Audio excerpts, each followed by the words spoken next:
Pessoal, hoje nós vamos falar sobre os tigres asiáticos. Quando nós falamos de tigres asiáticos, nós temos que saber o que significa, por que foi escolhido esse nome. Então, primeira coisa, olhem lá, asiáticos. Quer dizer que estamos falando de países da Ásia, do continente asiático. O que mais? Por que tigres? Então, asiáticos são países e por que esses países são chamados de tigres? Porque o tigre é um animal, que vive, um animal característico da Ásia, e ele é um animal rápido, ele é um animal ágil. Então, por isso que esses países que nós já vamos ver a seguir, eles são chamados de tigres asiáticos, porque são países que estão com um desenvolvimento muito rápido, muito ágil.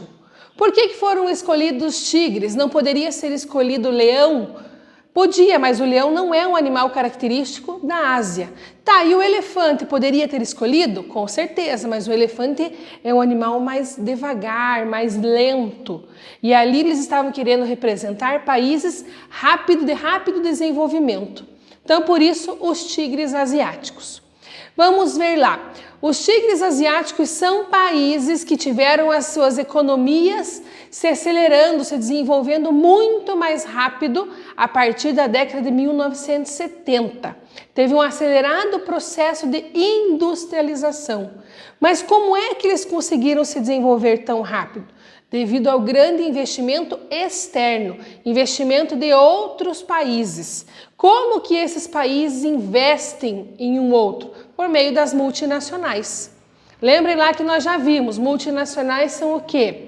São empresas que têm as suas sedes em países desenvolvidos e as filiais em países subdesenvolvidos.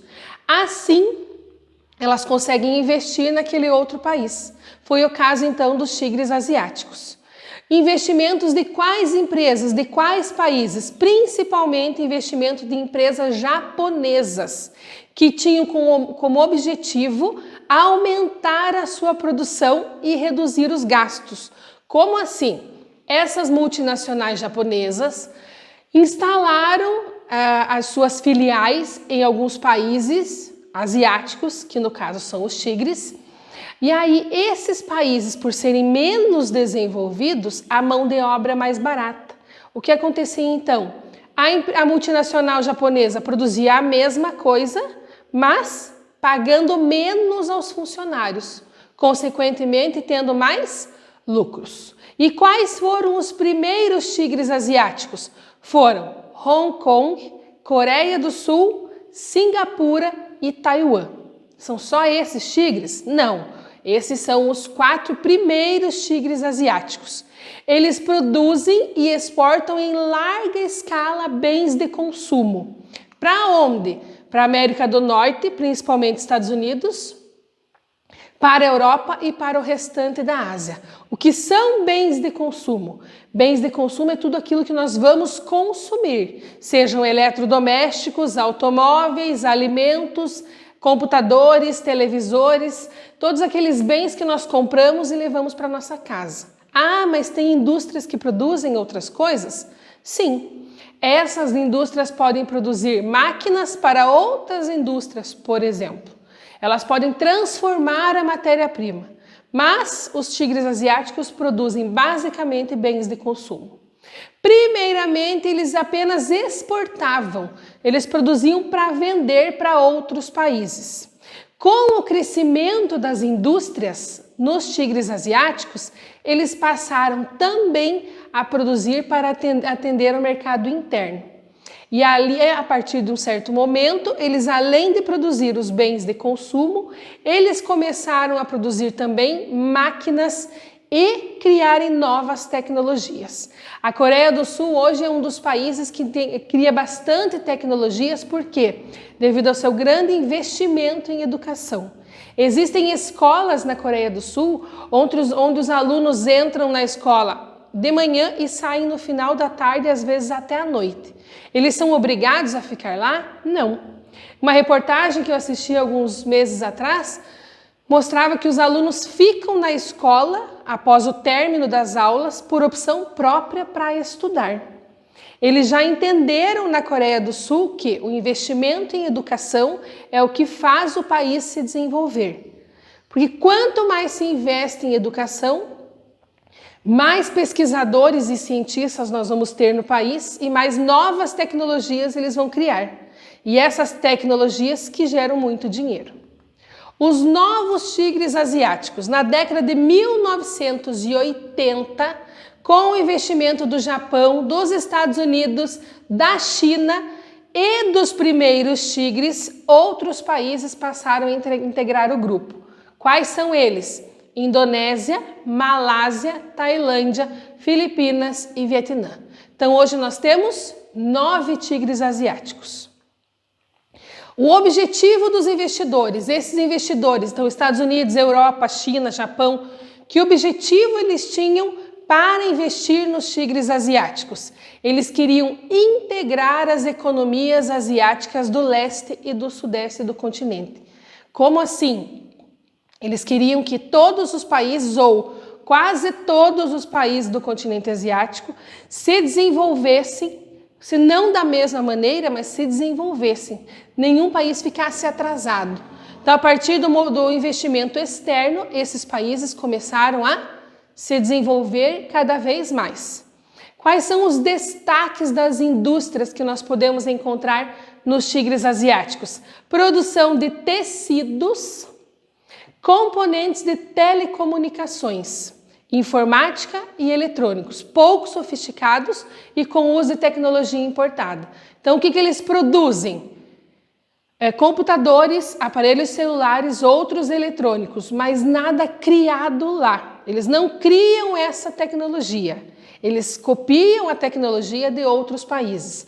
Vamos imaginar lá, se uma multinacional japonesa se instala em um desses países, essa multinacional vai levar com ela a tecnologia que eles criaram no Japão. Da mesma maneira, se uma empresa norte-americana se instala nos países dos tigres asiáticos, ele vai levar com ela, né, essa multinacional vai levar com ela a tecnologia dos Estados Unidos. A implantação de indústrias transnacionais nos tigres asiáticos ocasionou um intenso crescimento econômico, que eu já falei para vocês, as multinacionais e as transnacionais que se instalaram lá.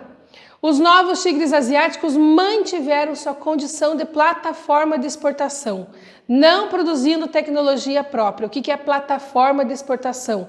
Produzir destinado principalmente para outros países. E como eu estava falando, não produzem tecnologia, novas tecnologias. Eles apenas utilizam as novas tecnologias dos outros países, que vêm com eles, né, que vêm junto com as multinacionais. Nas últimas décadas, os índices de desenvolvimento social indicam ter ocorrido uma melhora das condições de vida da população de todos os tigres asiáticos. Como assim? Se os países estão se desenvolvendo, se eles estão recebendo muitas multinacionais, a quantidade de empregos nesses países está aumentando. Aonde existiam muitas pessoas desempregadas, as pessoas estão conseguindo emprego nessas multinacionais, estão recebendo o seu salário e tendo, portanto, uma melhor condição de vida. Porque se a pessoa não tem um emprego, ela não tem dinheiro. E a sua condição social vai indo cada vez mais para baixo. Os tigres asiáticos na atualidade, então o que acontece? O comércio dos tigres se dá principalmente entre eles. Então eles estão comprando e vendendo entre os tigres asiáticos e também com China, Japão, Estados Unidos e União Europeia. Então os tigres asiáticos eles negociam primeiro entre eles, depois com alguns países da Ásia, China e Japão, depois eles vão para fora do continente, comprando e vendendo, principalmente vendendo para os Estados Unidos e para a União Europeia. Os chineses tornaram-se importantes parceiros comerciais da Coreia do Sul, Taiwan e Singapura e têm investido pesadamente no Vietnã. Depois, quando vocês tiverem curiosidade, pessoal, observem lá no tênis de vocês. Principalmente quem tem tênis da Nike, da Adidas, olha lá na língua do tênis de vocês. Lá na língua vai estar onde ele é produzido. Muitas vezes vocês vão encontrar lá na língua do tênis de vocês, mesmo sendo um Nike, que todo mundo acha que foi feito lá nos Estados Unidos, está escrito lá, Made in Taiwan, Made in Vietnã. Por quê? Porque são as multinacionais norte-americanas que se instalaram nos tigres asiáticos e hoje produzem, no caso, tênis, para todo o planeta. Então, o que acontece? Esses países que até então estavam bem atrasados, a partir da década de 70 começaram a se desenvolver, hoje estão crescendo cada vez mais, mas devemos lembrar que não sozinhos. Eles estão se desenvolvendo com a ajuda de quem? Estados Unidos, União Europeia, Japão e China. Terminamos hoje esse conteúdo, espero que vocês lembrem, revisem sempre as aulas que é necessário e façam os exercícios solicitados. Até a próxima aula!